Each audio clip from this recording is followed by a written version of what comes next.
Bismillahirrahmanirrahim. Alhamdulillahi Rabbil Alamin.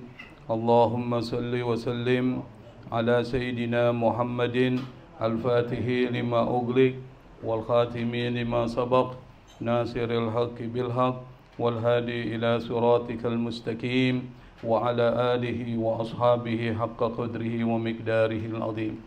Subhanaka la ilma lana illa ma 'allamtana innaka antal alimul hakim wala haula wala quwwata illa billahil aliyyil azim. Rabbi israh li sadri wa yassir li amri wahlul 'uqdatam min lisani yafqahu qawli, amma ba'd.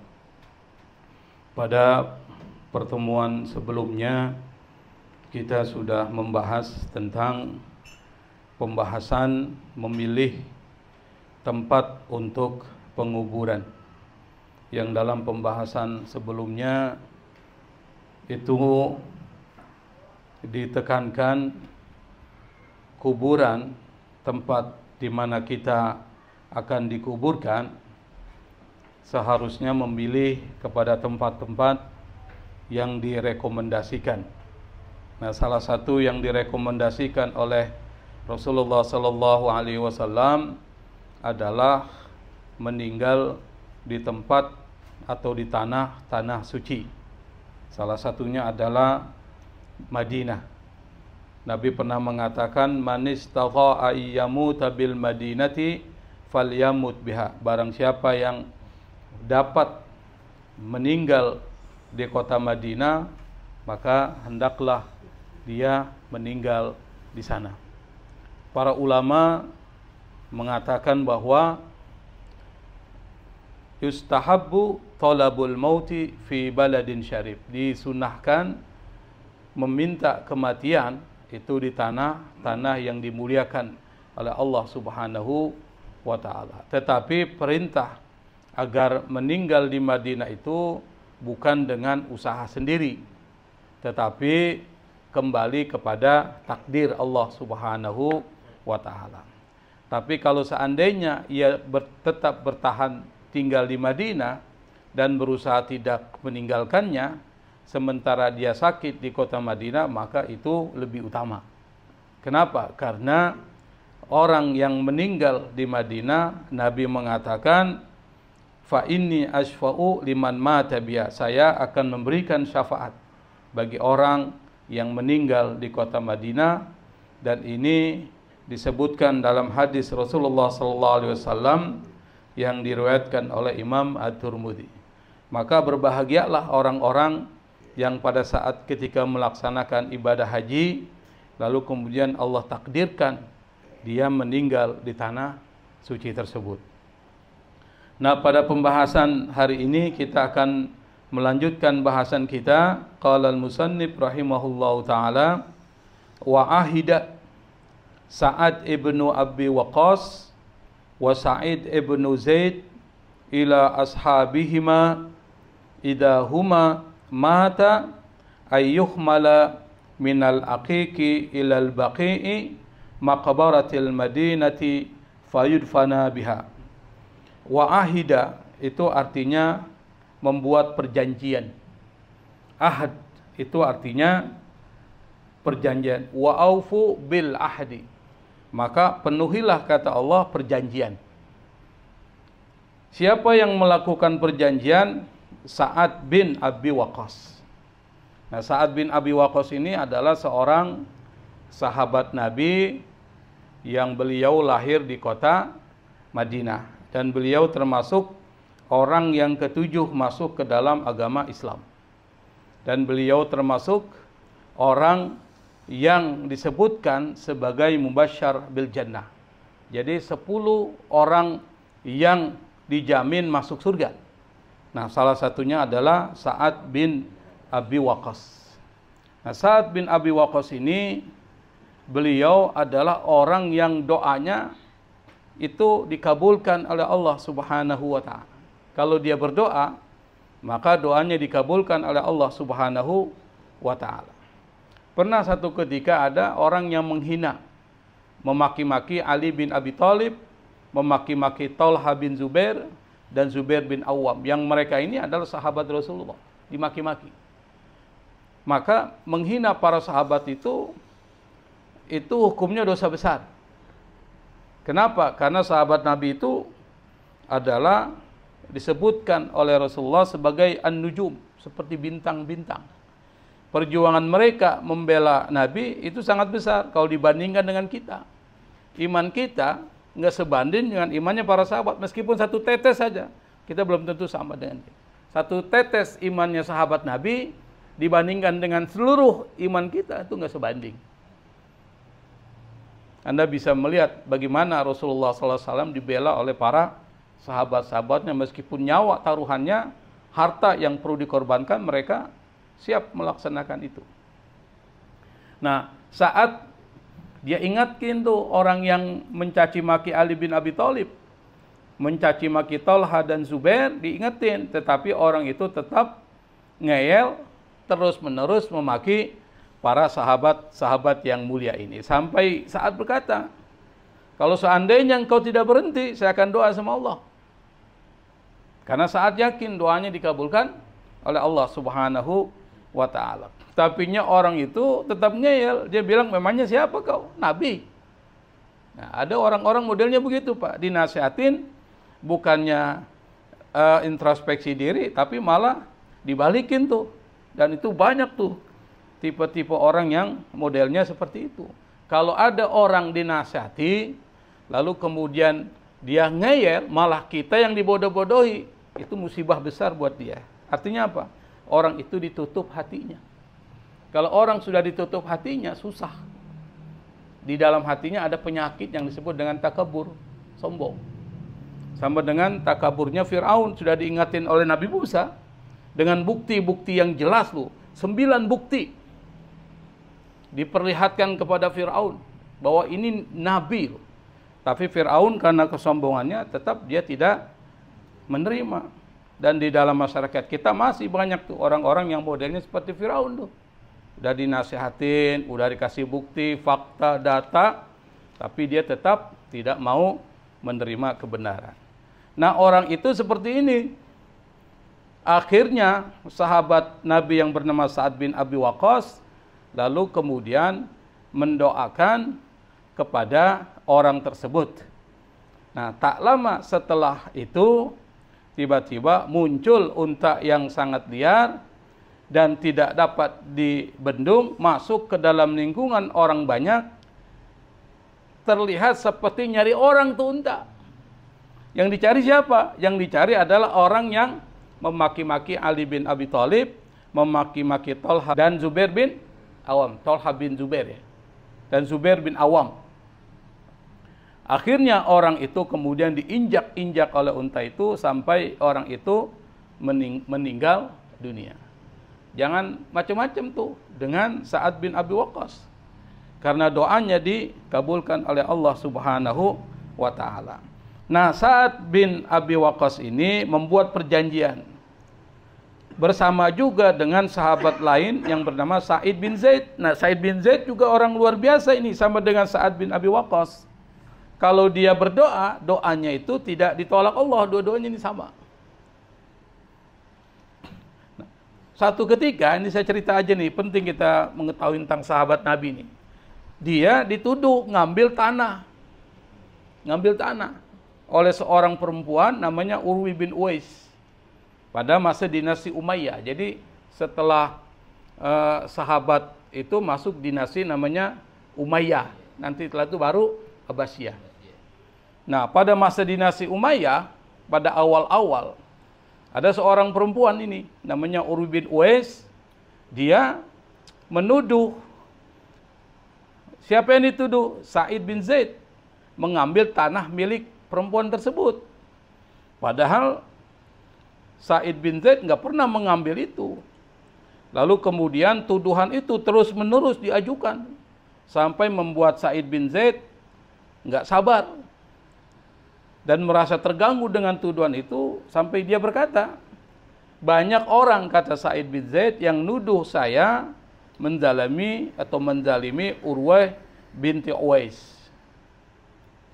Bahkan bagaimana mungkin saya bisa melakukan itu sementara saya tahu barang siapa yang mengambil sejengkal tanah dengan semena-mena, maka pada hari kiamat ia akan dikalungi dengan tanah dari 7 lapis bumi.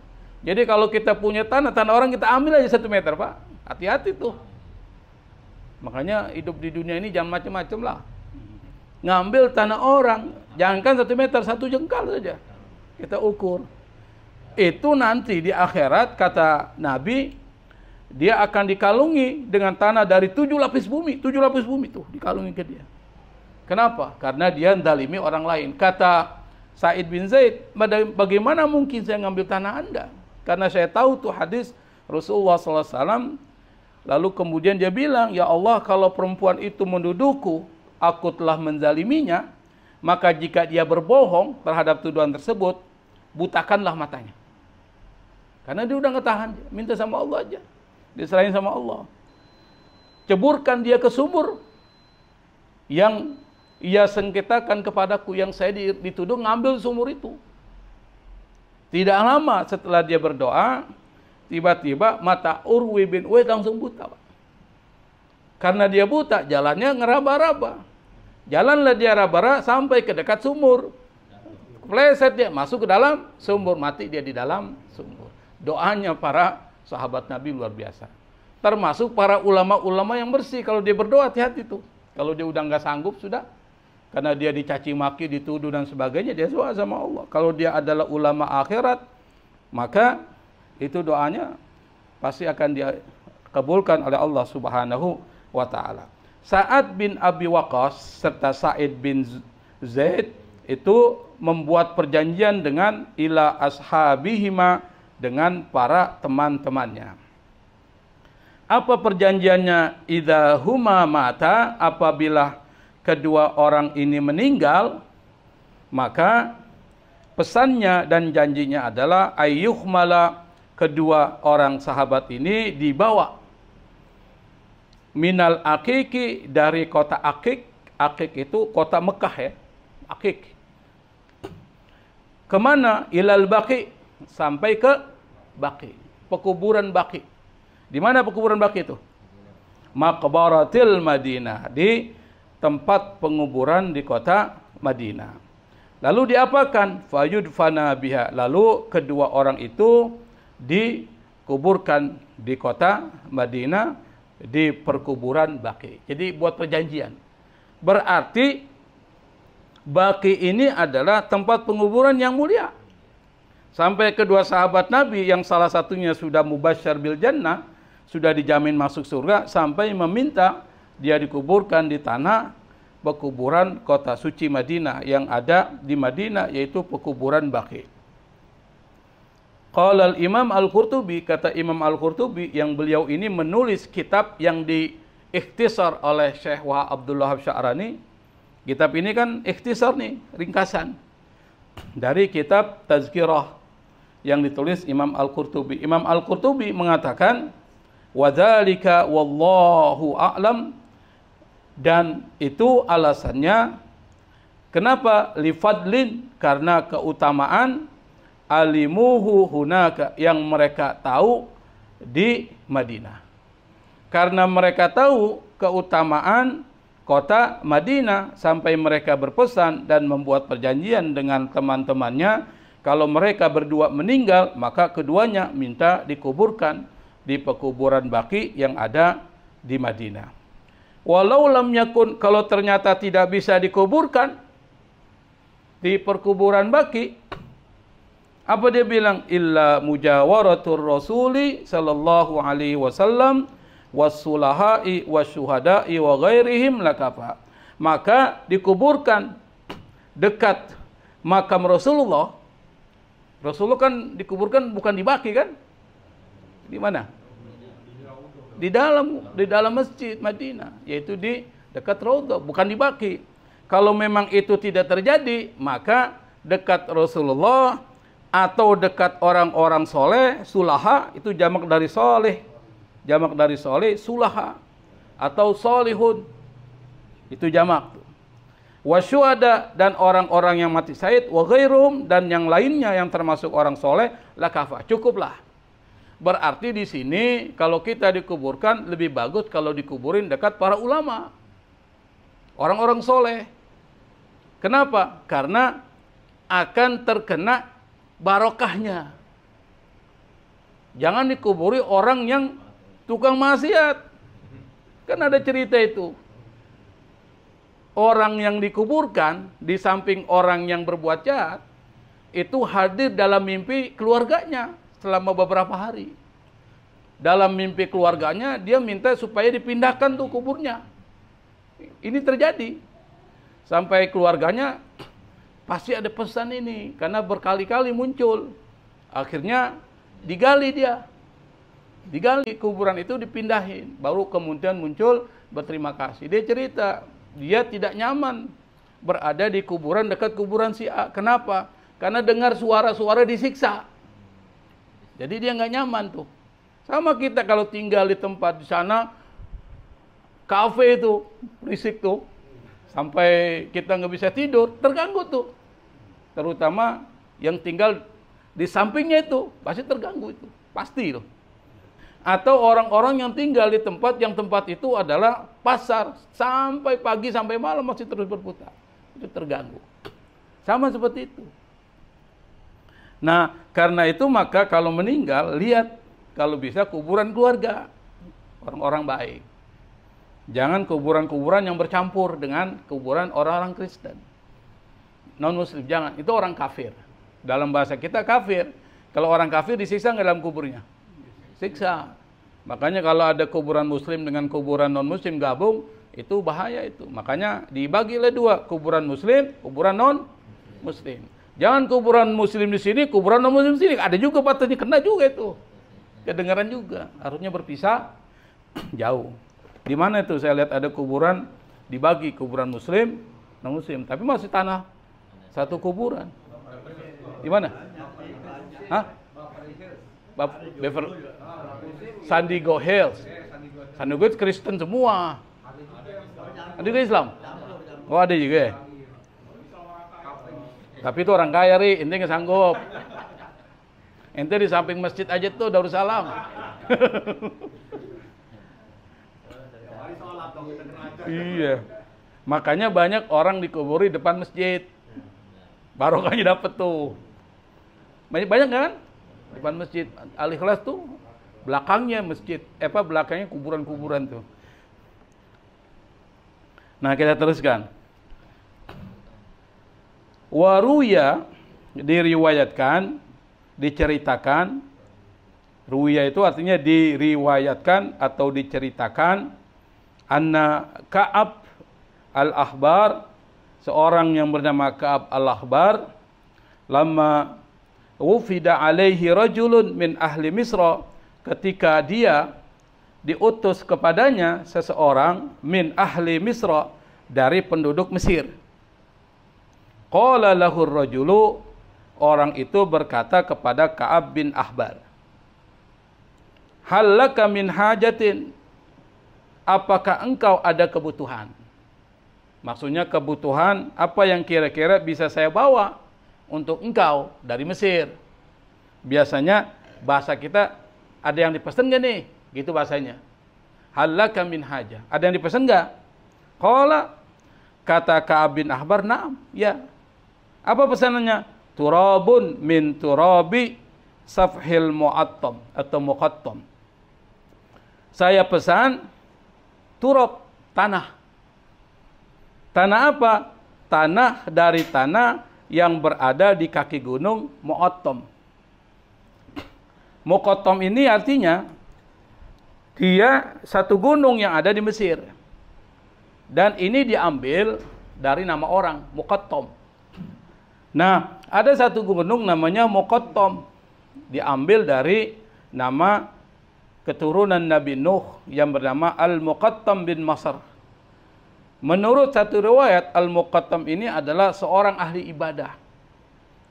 Yang kemudian gunung tempatnya dia ibadah dinamakan Gunung Muqattam yang ada di Mesir. Nah, Gunung Muqattam ini adalah gunung yang dianggap tempatnya tempat yang mulia. Gunung Muqattam. Apa itu? Yakni Jabal Mesir, tuh kan disebutkan. Yaitu Jabal itu artinya gunung, Misra itu artinya Mesir. Qala ar-rajul, orang itu berkata yang dipesan oleh Ka'ab bin Ahbar supaya membawa tanah dari kaki gunung Muqattam, dia bilang, "Ya rahamakullah, semoga Allah memberikan rahmat kepada engkau. Wa ma turidu bihi, kau mau apakan itu tanah itu?" Itu maksudnya. Wa ma apa turid, inginkan. Bihi, dengan tanah itu. Maksudnya kalau kita bahasa kita, memang kau mau apakan itu tanah. Bahasanya gitu. Qala Ka'ab bin Ahbar berkata, "Adha'uhu fi qabri." Saya akan meletakkan tanah itu di kuburku. Jadi tanah yang diambil dari kaki gunung Muqattam mau ditaruh di kuburnya. Faqala lahu, kemudian orang itu berkata kepada Ka'ab bin Ahbar, "Taqulu hadza, engkau ngomong seperti ini, wa anta bil Madinah, sementara engkau ada di Madinah. Dan Madinah itu tempat suci. Wa qad qila fil baqi'i ma qila." Sementara keutamaan tentang perkuburan Baqi itu sudah diomongin banyak orang, bahasanya begitu. Wa qad qila fil baqi ma qila, bahasa Arabnya. Maksudnya omongan tentang Baqi udah terkenal, itu perkuburan mulia. Kenapa kau masih minta tanah dari gunung Muqattam yang ada di Mesir untuk ditaruh di kuburan kamu? Apa dia bilang? Qala, dia berkata, "Inna najidu fil kitabil awal." Kami mendapati dalam kitab pertama, annahu muqaddas, bahwa tanah atau gunung Muqattam itu adalah tempat yang suci, yang disucikan. Yang disucikan ma bainal qasiri ilal yahmum, yang berada di antara qasir. Qasir itu bukan artinya pendek ya. Dibacanya bukan qasir, kusair. Kusair. Jadi kalau dalam bahasanya namanya tasghir. Misalnya Abdun, Ubaid. Apalagi Hamdun, Humaid. Itu namanya tasghir tuh kalau ilmu nahwu tuh. Ini qasir, kusair. Sama dengan Husair, Husairi, Husair. Kusairi, pokoknya nama Kusair, itu Kubair, Kulail, itu adalah bentuk tasghir kalau kita belajar bahasa Arab. Dan ini nahunya nahu level 6 tuh. Kan ada level 1, level 2, level 3 kan? Level 1 yang mubtada khobar, fa'il maf'ul, itu level 1 tuh. Tapi kalau udah bicara nudbah, tasghir, itu ada level 6. Kalau ibarat pedasnya pedas banget tuh. Artinya tingkatan tinggi. Kalau belajar nahwu itu dapat itu kalau sampai tamat ya.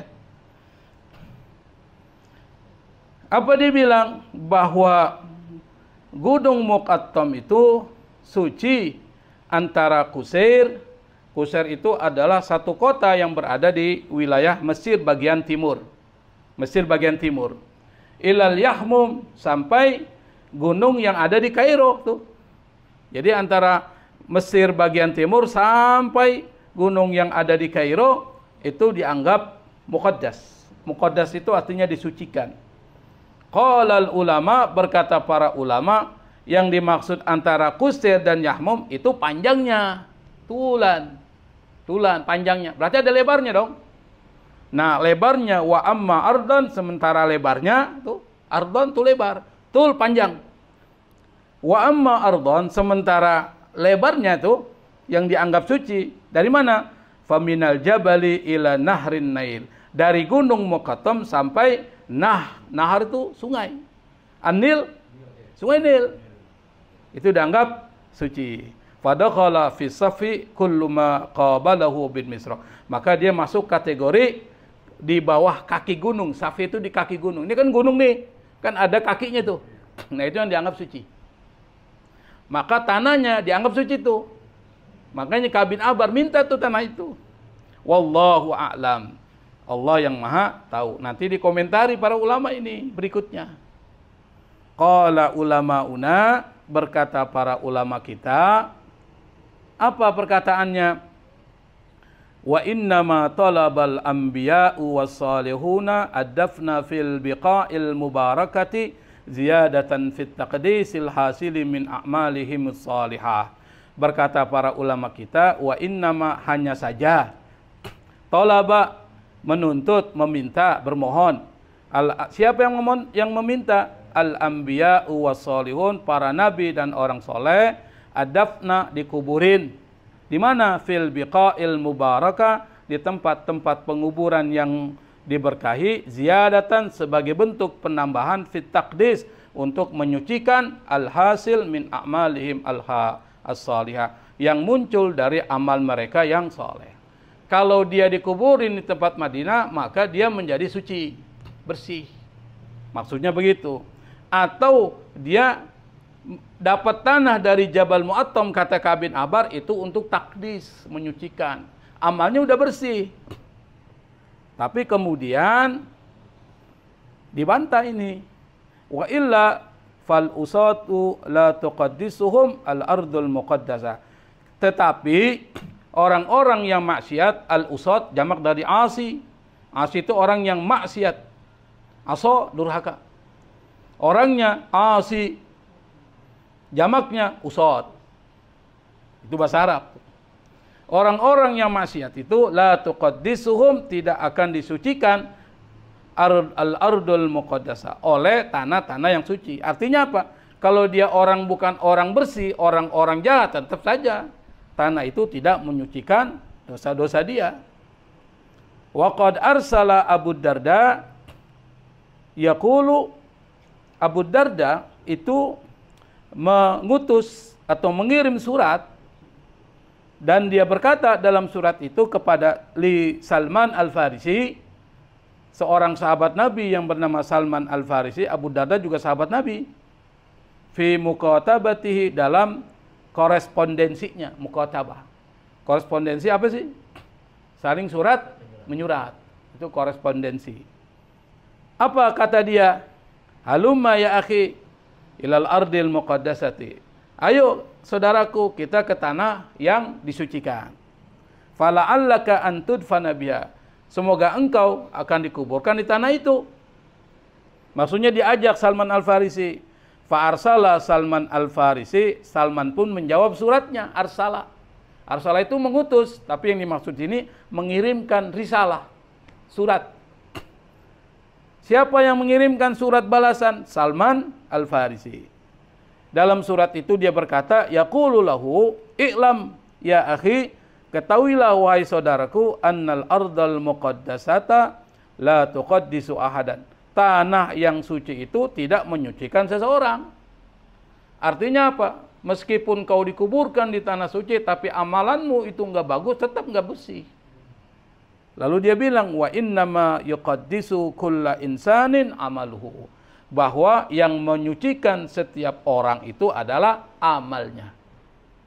Maka perkataan yang mengatakan tanah yang bersih bisa menyucikan seseorang itu dibantah oleh Salman Al-Farisi. Yang menyucikan itu amalnya. Kita ambil dua aja.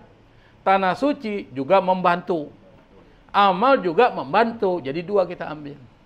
Makanya kalau bisa, manistato ayyamuta bil Madinah, barang siapa yang bisa meninggal di Madinah, falyamut, maka hendaklah dia meninggal di Madinah.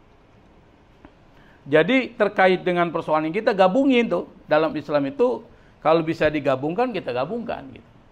Amalan kita bersih dan meninggal juga di tanah suci. Itu yang kita inginkan. Warawa Malik atau waruya Malik, warawa Malik an Hisham, Imam Malik bin Anas, pendiri mazhab Maliki, meriwayatkan dari siapa? Hisham bin Urwah, sahabat Nabi yang bernama Hisham bin Urwah, an abihi, dari bapaknya. Apa kata dia? Ma uhibbu an udfana bil baqi. Saya tidak ingin dikuburkan di Baqi, kata dia nih. Padahal Baqi ini adalah tempat penguburan di Madinah, dan Madinah itu tempat suci. Nabi suruh kalau bisa meninggal di Madinah, maka ana asfa'u liman mata bihi. Saya akan memberikan syafaat bagi orang yang meninggal di Madinah. Kata Urwah dari bapaknya Urwah, dia bilang, saya tidak ingin dikuburkan di Baqi. Wali an udfana bi ghairi, dikuburkan selain di kota Baqi, ahabbu ilayya, lebih saya sukai. Berarti dia beda sendiri nih. Apa alasannya? Dijelaskan. Alasannya adalah, illatnya adalah makhafatan, dia khawatir kalau seandainya dia dikuburkan di Madinah, ayan kasira li ajli idhamu rajulin, maka khawatir tulangnya orang-orang besar atau orang-orang soleh itu bisa hancur karena aku dikuburkan di sana, jadi bertumpuk tuh. Maksudnya begitu. Nanti kita cerita, boleh nggak numpuk jenazah? Nanti kita ceritain. Kita akan bahas fikihnya. Au ujawiru fajran, kalau seandainya tidak menghimpit tulang-tulang orang yang soleh, saya khawatir juga saya akan bertetangga kuburnya dengan orang-orang yang fajir, jahat. Dia bilang, saya nggak mau di sana, udah kebanyakan tuh di Baqi. Baqi itu kan kuburan luas tuh. Udah banyak tuh orang dikubur di sana. Wa qala Imam Al-Qurtubi, Imam Al-Qurtubi ini penulis kitab Tazkirah yang dimukhtasar oleh Asy'arani, dia bilang, wa hadza yastawi fihi sairul biqa'il lati yatazahamun nasu ala dafni biha. Ini sama, yastawi itu sama. Sama juga dengan sairul biqa, semua tanah tempat penguburan yang di dalam tanah itu sudah banyak orang dikuburin di situ. Yatazaham, udah banyak itu. Misalnya apa? Kober, kuburan di Peeng itu udah numpuk segitu, udah setengah mati itu nyari tempat itu. Sama itu. Artinya apa? Kalau kuburan udah penuh itu nggak usah kuburin di situ. Cari kuburan yang masih kosong, masih luas. Tetapi di dalam fikih mazhab Syafi'i, orang itu dikuburkan di mana dia meninggal. Kalau meninggalnya di sini, ya kuburin di sini. Maksudnya kalau dia di Kemanggisan, di Kemanggisan. Seperti para nabi itu dikuburkan di tempat dia meninggal. Makanya nggak heran Nabi Muhammad SAW meninggal. Di mana dia meninggal? Di kamarnya, di rumahnya. Dikuburin di mana? Di kamarnya itu. Kalau kita nggak mungkin di kamar, karena kita ngontrak, dikuburin di kamar kontrakan, diusir kita. Apalagi bisa serem itu rumah, ada kuburan dalamnya. Jangan, kita bisa di wilayah sekitar. Itu idealnya. Bagaimana kalau seandainya dia meninggal di sini, lalu dikuburin di Bandung, tuh di bawah? Ya boleh aja, karena sekarang persoalannya bukan persoalan, tapi persoalan tempat penguburan, udah padat di sini. Jadi ada ilat yang kedua, di mana sudah terlalu padat ya, sehingga sulit menguburkan, bisa dibawa. Kalau Bang Aji Untung masih luas sananya, bisa dibikin kuburan dikit kan sini. Beli lagi. Masih ada itu. Nah, nanti kita akan bahas itu tentang boleh nggak nguburin satu kuburan dengan banyak jenazah ya. Wa yudfanu biha al-mayyitu alal mayyit. Yang di tempat yang sudah padat dan ramai itu yudfanu bihal mayyit alal mayyit. Di mana mayit dikuburkan dengan mayit yang lain dikuburin itu maksudnya. Di satu tempat tuh. Ditumpuk tuh. Kayak apartemen nanti. Wa fihi dalilun, ini adalah dalil ala anna talabad daf'i bil ardi al muqaddasati laisa mujma'an alaih. Ini dalil bahwa meminta atau bermohon dikuburkan di tanah suci yang memang sudah padat tuh, kan orang pengen dikuburin sana, laisa mujma'an alaih. Itu bukan sesuatu yang disepakati para ulama, enggak disepakati. Faqad yustahsanul insanu, dianggap bagus ya seseorang ayudfana dikuburkan mau firasi, di tempat di mana dia firas itu tempat dia tidur, maksudnya tempat dia hidup. Wa baina ikhwanihi, dan dikuburkan di antara saudara-saudaranya, wa jiranihi, dan di antara tetangga-tetangganya. La li faddin wala li darjatin, bukan karena keutamaan tempat, bukan juga karena tingkatan tempat. Misalnya seperti Sandigo Hill, ini tempat orang kaya ini, bagus di sana ini. Tetangganya orang-orang kaya semua. Ya kalau tetangganya disiksa semua, dalam kuburnya tetap setengah mati juga. Wallahu ta'ala alam. Nah, coba kita akan bahas nih, boleh nggak tuh kita nguburin satu kuburan dengan banyak orang. Di sini saya kutip dari kitab Fathul Mu'in ya, yang yahrumu dafnusnaini min jinsaini biqabrin. Haram hukumnya menguburkan dua jenazah min jinsaini, dari dua jenis yang berbeda, laki-laki dan perempuan, biqabrin, dalam satu tempat. Illam yakun bainahuma mahramiyah au zaujiyah. Kalau di antara kedua orang itu tidak ada hubungan mahram, keluarga. Mahram itu siapa? Orang yang dilarang dinikahi. Kakak kita, adik kita, mahram ibu kita. Tuh maksudnya gitu, mahram. Au zaujiyah, atau hubungan suami istri. Kalau seandainya hubungan itu saudara, laki-laki dan laki-laki di satu kuburan, atau laki perempuan karena hubungan suami istri, kalau itu terjadi kuriha, makruh. Tapi kalau tidak ada hubungan mahram, tidak ada hubungan perkawinan, nguburi dua jenazah sekaligus di dalam kuburan, haram hukumnya. Perlu dipahami itu. Nggak ada hubungan sama sekali keluarga. Apalagi dua jenis yang berbeda. Dua jenis berbeda ini. Kalau dua jenis yang sama, tapi itu bisa makruh. Gimana? Laki perempuan, saudara kan mahram. Mahram, nggak ada masalah. Tapi makruh. Makruh. Nah, bagaimana kalau seandainya kondisi darurat? Ya, kalau darurat semuanya boleh. Misalnya kasus tsunami di Aceh, kuburin satu kuburan. Kenapa? Udah nggak mungkin kuburin satu-satu karena banyak. Yang kedua, setengah mati nyari tempat kuburan. Kalau dia cari kuburan itu bisa kuburannya banyak tuh. Dikuburin satu-satu lama, sekaligus saja. Itu boleh, itu karena darurat. Ad-darurat tubihul mahdurat. Yang darurat membolehkan yang dilarang. Kenapa alasannya tidak boleh? Wadzalika li'annal illata fi man'il jammi at-ta'adzi la lisyahwa fa inna qad inqata'at bil maut. Alasannya adalah karena larangan untuk menggabungkan dua mayat sekaligus itu adalah at-ta'adzi, itu bisa mengganggu dia.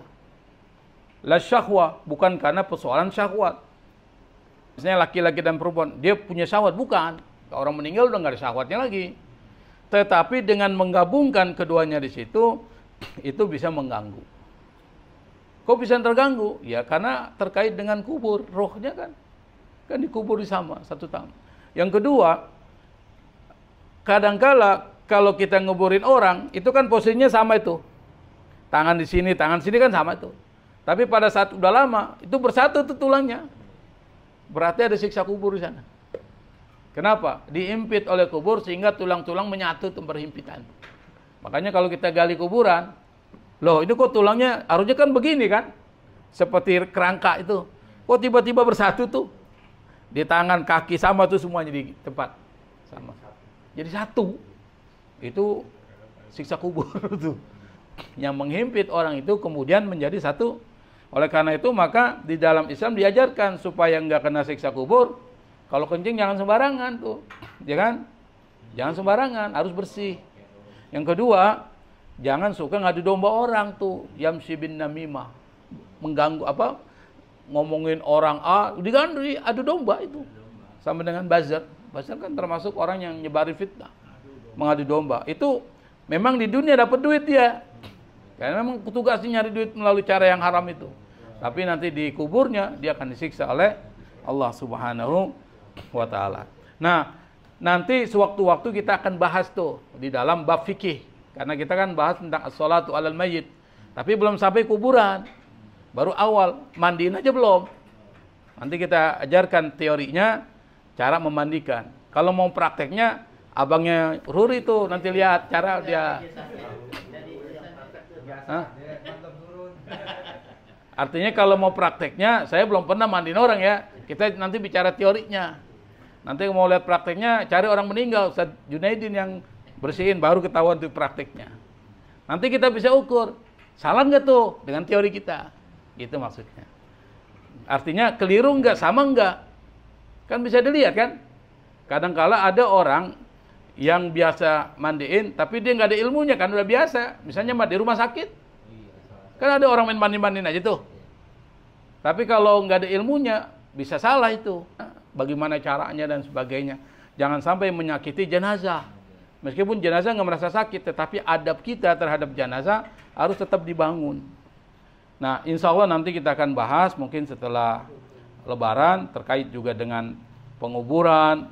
Kemudian boleh nggak tuh taruh bunga mawar, kemudian dikasih air. Nanti kita lihat tuh gimana hukumnya. Karena saya sering ditanya itu. Saya pikir untuk pertemuan malam ini sudah cukup ya. Sudah jam 9 lewat 10 menit. Mudah-mudahan ini pengajian terakhir ya untuk sebelum Ramadan. Mudah-mudahan kalau ada waktu, sehat, istiqomah, kita akan lanjutkan pembahasan kita. Memang yang namanya ngaji itu begitu. Fluktuatif. Naik, turun. Yang istiqomah cuma gurunya doang. Kalau gurunya istiqomah ngajar terus kan. Kalau guru nggak istiqomah repot itu. Mudah-mudahan kita istiqomah karena memang yang namanya ngaji begitu, naik turun. Saya pikir itu. Sekali lagi mohon maaf kalau dalam pengajian kita selama 1 tahun full ya, sebelumnya banyak hal-hal yang mungkin merasa tersinggung, merasa terganggu. Mungkin ucapan-ucapan saya menyakiti, saya mohon dibukakan maaf. Bagaimanapun juga saya ini kan manusia, kadang-kadang bercanda nggak enak, kadang-kadang terganggu. Saya mohon dibukakan maaf. Mudah-mudahan kita mendapatkan syafaat dari pengajian atau majelis kita. Dan ini memang yang kita butuhkan supaya di akhirat nanti kita banyak investasi akhirat kita. Wallahul musta'an, wallahul muwaffiq ila aqwamit thoriq. Wal afu minkum. Wassalamualaikum warahmatullahi wabarakatuh.